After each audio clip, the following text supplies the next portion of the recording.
Okay, guys. Uncle Bonehead here. Back, I don't know, a year or so ago, I made a video and proclaimed that my forever distro was going to be Ubuntu. Um, I started on Ubuntu and it was good. But, there's no doubt about it. Ubuntu does its thing. Um, but there's a few problems with it and other distros too. But I think my forever home is now going to be OpenMandriva. What you're looking at here on the screen is OpenMandriva LX. Rome is the code name for it. It's 25.01. It's, dude, it's amazing. It does not look like this out of the box. I've done my fair share of customizing, changing the theme, icons, and all that. But this is what it looks like out of the box. Except this isn't the right screenshot. It's more of a typical KDE desktop. But dude, here's my reasoning. Okay, reasons for Ubuntu. It's a corporate backed distro. That means it's always going to be going and supported as long as the Canonical, the company behind Ubuntu, stays in business. It's relatively stable on 99.99% of hardware out there. There are people that are paid to make it work on everything. There's no doubt about it. Ubuntu has the largest user base in the Linux world. There's no arguing with that. Um, there's also no arguing with, we wouldn't be where we are at in the Linux desktop world without Canonical and Ubuntu. They're the ones that put it on the map. It's got lots of support because it's got the world's largest user base. So here's the reasons against using Ubuntu. Number one, it's a corporate backed distro. This is the biggest problem. No matter what Canonical says it's going to do with the desktop, that's what you're going to get. No distros like Linux Mint and Pop OS and any of the other couple thousand that are based on Ubuntu, where all they do is strip out the themes or put a new theme and a new desktop on it and strip out snap packages. That's not an answer, because if Canonical controls the base of Ubuntu and they tell it where to go, that's where all those other distros are going to go. They will, like Linux Mint, they're going to end up eventually being forced to just go to Debian. Why they haven't done it already and they continue to use Ubuntu as the base, I'll never figure it out. Pop OS is going to screw themselves by sticking with Ubuntu as the base. They already rip out the snap packages. But what's going to happen when Canonical decides to go even more hardcore into the snap packages and build everything else? I digress. I'm not here to debate that, and I don't want to start that. The number two reason against Ubuntu has stated an ultimate goal of moving to all snap applications. They are already removing, when you install a package, a deb package, it will automatically remove the deb package and install the snap package if there's one built for it. And they're not announcing the packages that they've got replaced as snap packages already. The only ones we know of for sure is Thunderbird and Firefox. But I ran into, I think it was Halloy. No, it was some other off the wall top type of package. I thought I was installing the Debian package, and it installed the snap package. Come to find out, they completely removed the deb package of it, and it was just the only way you could use it was the snap package. Number 3, the larger user base. Yes, it is huge. Got great support, but that's also a smack on it, because you will do a search to find support for an app on Ubuntu, and you will find instructions for Ubuntu 12.04, and they're currently on 24.10 right now. 24.04 is the stable. A lot of times those apps and those tutorials and instructions will not work on the current Ubuntu because of all the stuff that they change, because it is a corporate backed distro. Sometimes even between just LTS versions like 24.04 and what was the one before that? 20.04? No, I don't remember. Whatever it was, it just won't. They won't work because they do some major change under the hood, and you can't get an application to work. And while it is good, and it's a great experience if it's your first Linux distro, yeah, it's great. But you're not learning Linux. You're learning Canonical's Ubuntu. Just like if you're going to go with Pop OS, you're not learning Linux. You're learning System 76's Pop OS. Even Fedora or Red Hat. Now, before you get you haters, Fedora is not a corporate backed distro. Yes, it is. They may not be a corporate backed distro on paper, but in reality, when all of the developers for it work for Red Hat,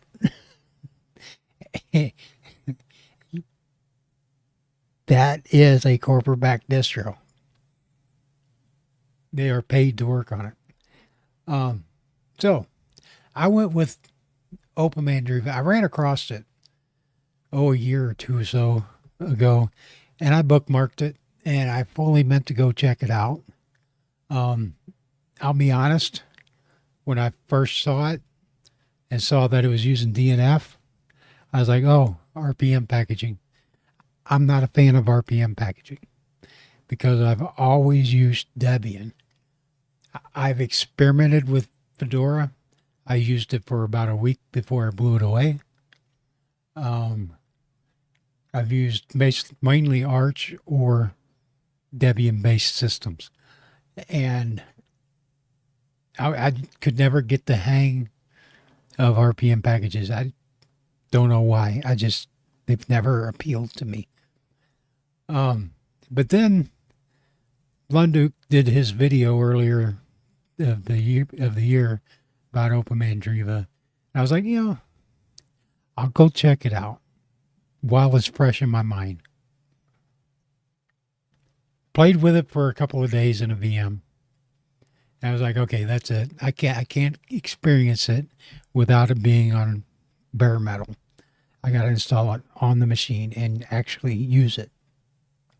I thought I was going to run into all kinds of problems with DNF and RPM. And let me tell you, just wasn't there.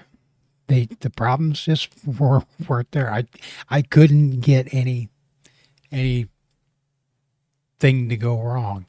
The only thing that went wrong was I went and I installed everything under the sun just to see if I could do it. And yeah, I filled up my hard drive. And so I did a reinstall, and ever since then, everything's just been hunky dory. It's a independent distro. It's not based on anything. It is a direct descendant of the old Mandriva, which I believe is a descendant of Mandrake back in the golden days of Linux when it was first starting. So it's been around a while. It's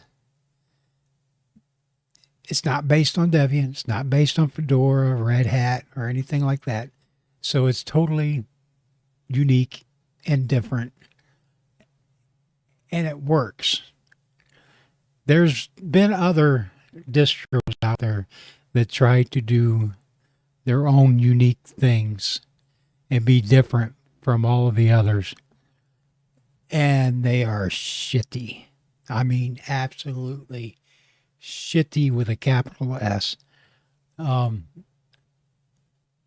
Their names slip from me right now. One of them is a KDE distro, and it's like a Frankenstein distro from 12 different other distributions that they cobbled together, and it might work and it might not. But OpenMandriva, it actually works. It's more affectionately known as OMLX, and that is because they've always kept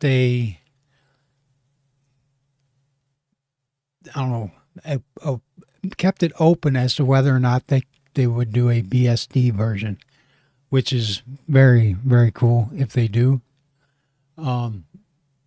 Because the way things are going, I don't know if you guys pay attention to all of the hullabaloo in the Linux world and the drama and all of the corporate push, government push, but there's some things that a lot of people do not trust when it comes to Rust in the programming language. That's entirely for a different video, and I won't be discussing that here. But I've totally changed my mind on Rust. Back when Cosmic first came out, the desktop, the System 76 building, I was like, oh, dude, this is going to be cool. Rust is lightweight, works great. Well, and then I did some reading, talked to some people, and Rust is not all that good. Let's just leave it at that. It's not to be trusted. So here's reasons for OpenMandriva. One, it's not a corporate-backed distro. It is solely a community-based and run and created distro. This means that if you get on the forums or in the Matrix chat room, and you're going to talk directly to the developers. They are real people, and they love real people, and it's just cool. They're the ones that have a passion for creating the distro, and they're not just some dude that's hired by a faceless company on the other side of the planet that wants to, pound out a paycheck for writing a little bit of code. They're people that have a passion for what they're doing. It's what's known as a rolling distro. for those of you that don't know what a rolling distro is, it means that you install it once and then you just update it and upgrade it over and over and over and over and over and over and over and over and over and over again. And it just keeps working. You don't have to reinstall it like with Ubuntu. Yes, you can do the in-place upgrades from 2004 to 2404 LTS release, but it doesn't always work. To actually get it to work properly, you have to download the ISO, stick it on a thumb drive, and reinstall it. And that means you have to, back up your data, back up your, all of your apps, reinstall all of your apps because it's going to wipe all of your apps out again. Yada, yada, yada, yada. And it's just not worth it. I mean, shit. Rolling distro is like Arch, except with OpenMandriva, it doesn't break when you upgrade. While it does use the DNF and RPMs for packaging, it's not Red Hat or Fedora. I've seen some reviews here recently about it, and all that they do is nitpick that doesn't do things like Fedora does, or it doesn't do things like the default KDE does, desktop. And it's really annoying when you people are doing distro reviews. Maybe you should actually use the distro, and if you do find a bug, go report the bug. Don't sit there and think that you act like you're doing them a favor by bitching at them and telling them that it's not Fedora, because they know it's not Fedora. That's intentional. Anyways, I digress. It does have other desktop spins. But they're not the official supported flagship, which is Rome and Rock. Rock is what they call the super stable part of it, is what I call it. And it's intended to be solid, and it's meant for like a company workstation. Rome is the one that's the latest, greatest, bleeding edge stuff. Well, it's not bleeding edge, but it's the latest, greatest, stable stuff. If you want the bleeding edge stuff, go with what's called the cooker, which is the development one. 99%, there's a 90% chance that something in cooker is going to break on you. So,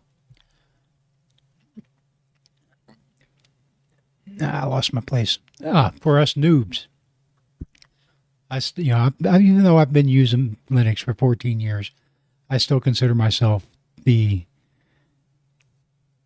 consistent noob. I just want to use the damn thing, and I want it to work. I don't want to learn how to be a developer to make it to use something. So for us people like me, for noobs, you're learning because it is a unique and independent Linux distro. You are learning the Linux way. You're not learning a corporate-backed distro's way of doing things. But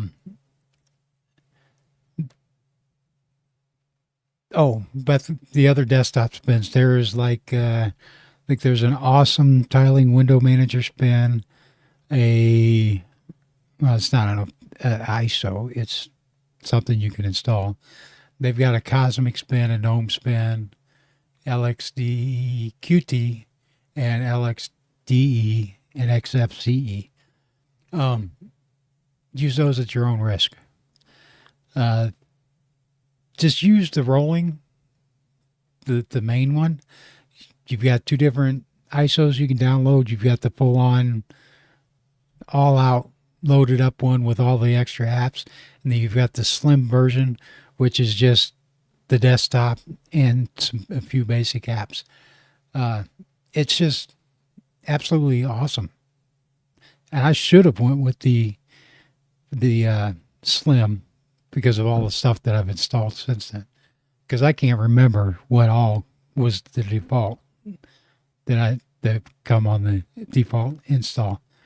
The community and devs are unabashedly all about the distro, the code, and making it work. They love people and work hard to keep politics out of the software, which is something you can't hardly find in the Linux world anymore. There's no code of conduct. There's no nothing. I mean, you get together and hop on the forum or get in the Matrix channel and you talk about the software. it's nice. It's you're not talking about who wants to go hop in bed with who, or maps and all that stupid shit. But it's you talk about the software, and that's what's cool. When you do have a problem, they won't tell you to RTFM directly, but they do expect a few things. Let's look at it this way. You were smart enough to figure out how to download an ISO, stick it on a thumb drive, and install the software, the distro. If you run into a problem with an application or something with the distro, you should be smart enough to do some kind of research into how to fix it yourself. If you do some research and you can't find something, then go ask for help. Don't immediately hop on, 2 minutes after you installed and you're like, oh, I can't get my cursor to do this. Google it. Chances are you're going to find the answer before you go start chewing out developers that have put blood, sweat, and tears into building the distro. For yours, I can tell you, after 14 years, I can verify that 75 to 80% of a user's issue with any distro or software or app that they use is caused by the user's ignorance or arrogance of any distro or any Linux situation. It's a lot easier to do your own research, try to solve the problem. If you can't find it, then go ask for help, because it's harder to admit when you were wrong than it is to actually get the answer and solve it yourself. I can verify that pretty much everything that I've screwed up on this distro was my fault, because I was stupid. And it's really not hard to figure things out. Since the this is Falcon, by the way, I'm actually making a conscious effort to trying to use Falcon as much as I can instead of Brave, because Brave's Chromium, and I'm not. I like Brave, but with the whole Google, or what do they call it, the Chromium consensus thing that they put into the Linux Foundation, I'm not a fan of it. Seems like it's just another way to skirting control back to Google. And it is kind of strange that Vivaldi and Brave is not part of the consortium, the Chromium consortium. But, anyways, I wanted to talk about in this video, even though we're 25 minutes into it, it's not that. I mean, it's a simple distro. It just works. I've got nothing to complain about. What I'm going to do is more than just, review a distro for 15 minutes and then go, do like these other guys. Oh, it comes with this, and this, and this, and this, and this, and this, and this. Because I can't do that now, because at this point I'm damn near a month into using it, and I don't know what was already installed and what I installed. I know I installed a bunch of shit. So I'll go through and I'll do individual app reviews. It's not that I've discovered some things with KDE Plasma 6. It's cool. It's a lot better than I gave it credit for. Last time I looked at KDE was back when 5 first came out, and I hated it. I didn't like that KDE gives you 1,001 options on how to do one thing. And to really get into KDE, you're really digging into the settings. And Plasma 6, I haven't really dug into the settings. I did find out that Latte Dock, which is a dock like Plank that's specifically for KDE and Qt, that looks really good. It does not work on Plasma 6. So what I did was to create this dock. This is not the Plank. This is just another panel. It's an empty panel with the icon task manager on here, and I've got all my apps saved in it that I use all the time. I'm going to go through and I'm going to talk about these apps because, like, Falcon is blowing me away. QOwn Notes, I've tried it before, and oh my God, I don't know if this is a new version of it or what, but it absolutely blows me away. It's got AI integration into it. You can use your own local AI. By the way, I do have Olama, which is in the repos for OpenMandriva, and Alpaca, but I am using this. You can't really see the icon very good, but it's called Polymac. It is a flat pack, but it works pretty good. I've got a problem with Alpaca.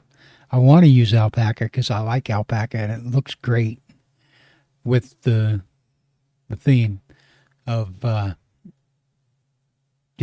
I'm using, but it's got a problem on line 24, and I haven't had time to go look into it, but I will eventually. But I do want to go over some apps, 3 apps real quick, 4 apps real quick that are, I think these are, well, I know one of them is for sure, is unique to OpenMandriva. This one is OpenMandriva OM Welcome, and it's just basically this welcome app that pops up whenever you first log in.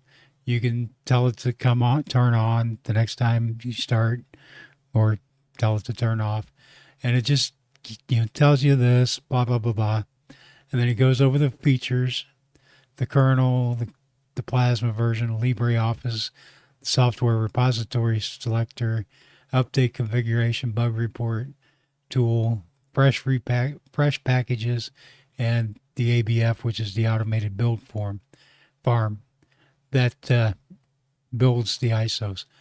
But you go to the configure tab, and the first thing you want to do when you install is update. You hit this, and it just updates. Then there's the update configuration tool. You hit this, and you configure your automatic updates. And then you can add and configure user and groups here, configure your time here, your network, install a guest account, and clean the packages, auto remove unused packages, and then KBackup, which is, you run your backup tool. And then they've got hardware, configuring your hardware, including NVIDIA drivers, local drivers for anything that you've got that's specific. Configure your keyboard, your touchpad, yada, yada, yada. Then you go to the software, and you've got DNF Drake, Yum Extender, find additional applications, and OpenMandriva repo picker. The first thing I recommend doing, depending on what you're looking for in apps, is the OpenMandriva repo picker after you do the updates. And then you figure do this, and it adds the restricted and another repo. I think you can add Brave, Google Chrome, Vivaldi, Opera, several other browser repos that you can stick on there. DNF Drake, this app is just absolutely badass. I don't know if this is something that's left over from Mandrake that they've kept, but if you're doing a update for anything really, you can do it through here, and all you do is hit the distro sync button, and it will do an update with the correct commands, all that. They've got another software package system or app center called DNF Dragora. And I don't know if this is also something that is left over from the Mandrake days, but this gives me the Synaptic Package Manager vibes. It kind of looks that way, but it's for DNF, and it's really cool. This one is good for software discovery. Yes, Discover is the App Center included with KDE, and it sucks because it's Discover. So it's really only good for discovering stuff. As far as installing stuff, don't use it. Use Dragora or DNF Drake. I've found that I prefer Dragora here or DNF Drake. If I know exactly what I'm looking for and the package name, I'll go for DNF Drake. If I want to find something, I use DNF Dragora. There is another one here. It is Flat Drake, which is on the wrong monitor. Let the package find, updates. So here's Flat Drake. Looks just like DNF Drake, only this is for Flatpak, and it's got Flat Hub, and it lists out, your installed apps, then what you want to install, blah, blah, blah, blah. It's freaking awesome.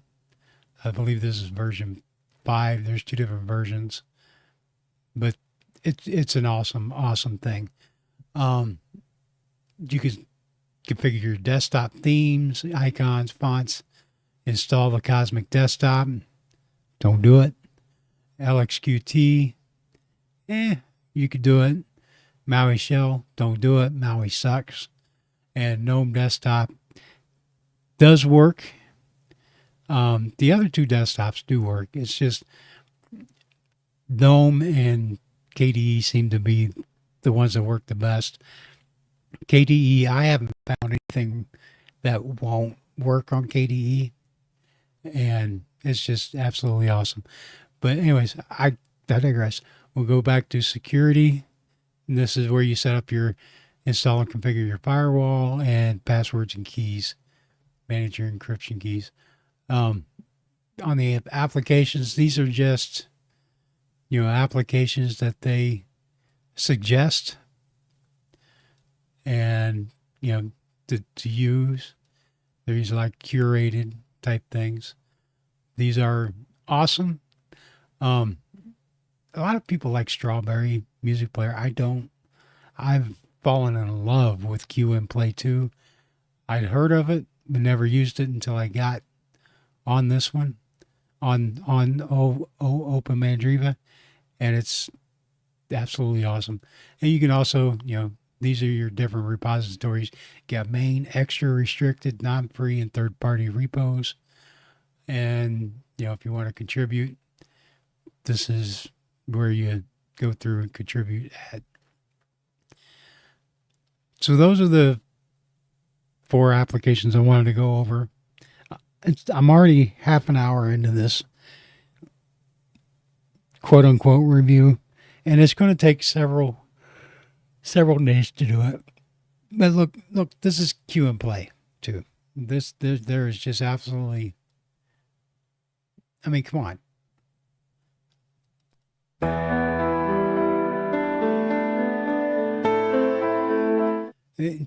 This is just a beautiful, beautiful music player. It's got a YouTube section where you can throw in a YouTube video link. It'll play. You got the media browser, which I've never set up. It's got, you can turn on, where is it? Your FFT, simple visualization. Let me watch.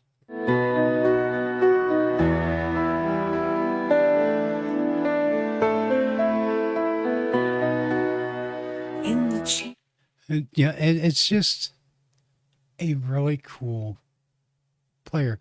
It's also got, the equalizer, downloader, internet radio stations. Give it a second, they start popping up here. At one time, before I did the reinstall, I had a ton of them saved, and I'm gonna have to go through and do them. I believe this gets all of the radio stations from radiobrowser.net, I believe. At least that's what a lot of these remind me of and look like. You've also got lyrics lookup, subtitles browser. It's just an absolutely awesome player, and I think it's better than VLC and several other things. The only player that I would prefer to use other than QM Play 2 is MPV, and I believe it's installed by default. But anyways, I digress. That's it for this video. Go check out OpenMandriva. I've got more stuff coming. Like I want to talk about this Light Excel. I also want to talk about QO notes. I went from Obsidian to Simple Note to Ghostwriter to MarkNote, and now I'm on QO notes. And I think QO notes is going to be the one that I'm going to stick on because it's just freaking awesome. So we'll check you guys again next time. Be good, be safe. Never stick your finger where you wouldn't stick your face. Go check out openmandriva.org.